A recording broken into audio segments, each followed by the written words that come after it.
In the last month, the question that I have been asked the very most is, how has Andrew's conversion to Islam affected your brotherhood? How has it affected your relationship? Is it going to affect your relationship? Is it going to be strange living in a household with two faiths? Are you going to convert?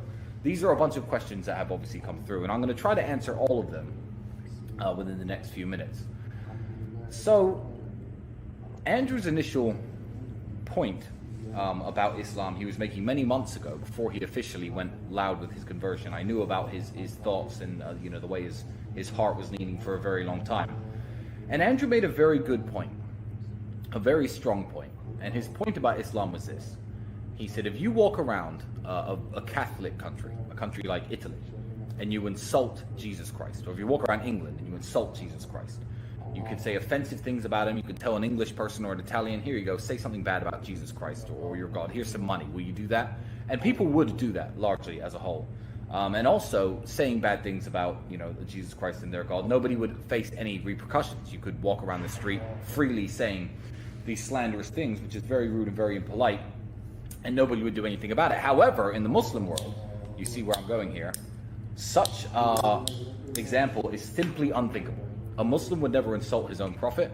He'd never insult his own God. And that too, if you were in a Muslim country, or even in the presence of Muslim people, and you were to insult their God or their prophet, they would be absolutely furious. Someone might even punch you in the face.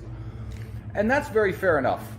But what Andrew failed to mention, which is a point that I think I'm going to raise right here, is there are people in the world who will punch you in the face if you insult Jesus Christ, and if you insult Jesus Christ or the Virgin Mary or anything. And those people are the Muslims. Now, if you don't know religion and you don't know religious history very well, then I guess you don't know that one of the most important prophets in Islam is Jesus, son of Mary, as they refer to him, or Jesus Christ, as us Christians call him. So this, Dubai, the Middle East, the United Arab Emirates, the Muslim world is a part of the world where you cannot walk around and freely insult Jesus. So I feel perfectly at home in the Middle East, and I feel perfectly at home living with my brother, who is now a Muslim. He's going to put a Quran up above his title belts in the house. I have no problem with that book being in my house. I am very happy for my brother and the decision he made. I think that it's going to benefit him in the long run. I think that he's a lot happier than I've seen him in a very long time, and good for him.